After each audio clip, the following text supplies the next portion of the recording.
Taurus Risings December 2022 looks like you are ending the year with some financial adjustments, changing some things up that are going on monetarily for you, but also some big travel plans to close out the year.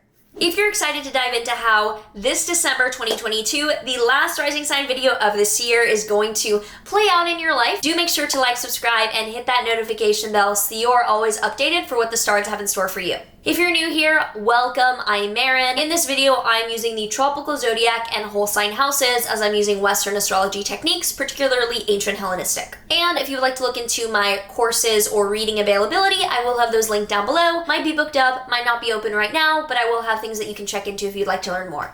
So from the 1st to the 2nd, Mercury in your 8th house will square Neptune in your 11th house. So you might be communicating about something financial that involves other people or other parties, and it's not that well received, or it's just unclear how they're thinking, and the financial circumstances that you're sharing with someone else or another group beginning of the month are not clear. Then on the 1st as well, Venus in your 8th house will oppose Mars in your 2nd house, which shows tension between your earned income and your investment income. If you're young, you're not investing necessarily, this can show tension between what you're valuing right now and also where you want to go or where you're putting your time and energy for the future. So there's this tension between feeling like you're scrambling right now because you're valuing something later on that you want to save up for, basically. On the 4th, Venus in your 8th house will square Neptune in your 11th house. This is this too good to be true energy around money and people that you're connected to. If it's unclear and it sounds too good to be true, it likely is, so be careful about over-promising or believing others' promises as well. On the 7th, we have a full moon in Gemini, and this is a pretty aggressive full moon. It's conjunct Mars exactly. This is happening in your 2nd house of income and money.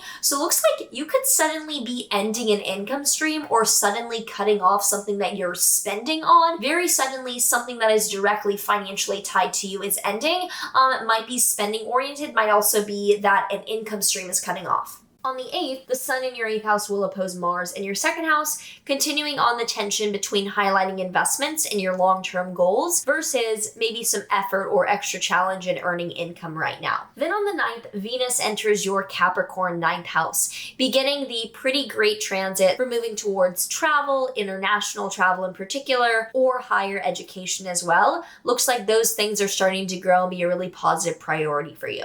On the 14th to the 15th, the sun in your 8th house will square Neptune in your 11th house. Again, seems too good to be true. Seems like you might be misled or be facing some dishonesty or lack of clarity with larger groups here. And from the 17th to the 18th, Mercury in your 9th house will trine Uranus in your 1st house. This is great for showing that your sudden behavior is helping you out with your long-term travel plans or with what you're going after education-wise. For most of you, given the time of year, it's going to be more around travel, but if you're applying to colleges or doing anything around that, it could also apply to you. On the 20th, Jupiter re-enters your Aries 12th house. So Jupiter was in Aries over the summer, igniting your 12th house of internal hidden matters, mental health, or spirituality. So with Jupiter re-entering that house, we're starting off 2023 with a little bit more focus inward, where your inner world is expanding and you might be growing in a spiritual practice or resolving mental health issues. On the 21st to the 22nd, the sun in your 9th house will square Jupiter in your 12th house,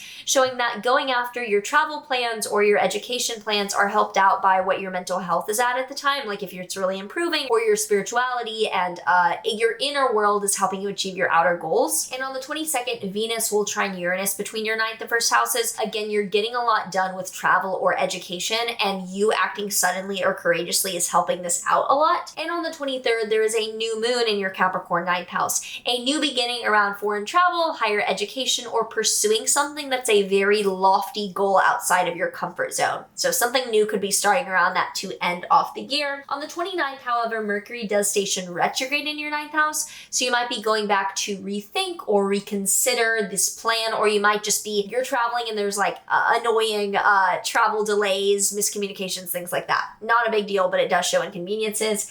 And on the 31st, Venus will conjoin Pluto in your Capricorn 9th house. So there might be some pretty intense manipulation or power dynamic around the travel situation that you're in to close off the month, but it's not the end of the world. It just does show intensity. I do overall really like this month though. It shows a lot of expansive travel likely coming up for you.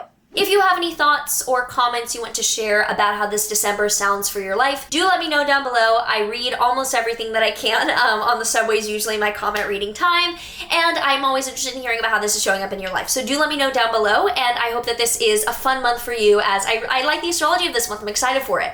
The tarot card that we have for Taurus Risings here for this month is the King of Pentacles reversed. So King cards are masculine, very assertive energy. Pentacles deal with worldly resources like money or tangible like goods. So King of Pentacles inverted is like, this is not the time to play dad. This is not the time to go after providing for everyone, not the time to go after making even the most money. It's not really the time to go after the biggest goal here to be like the most providing. Not really the time. I think going inward and enjoying yourself on your travel is more the goal, because you're likely not facing the entire financial story. Crazy to think that it was just a few years ago, alone in my NYU dorm room, that I was filming like 2017, 2018. I don't know if I don't remember the exact videos, but like that was me back then and this is me today, 2022. So small world.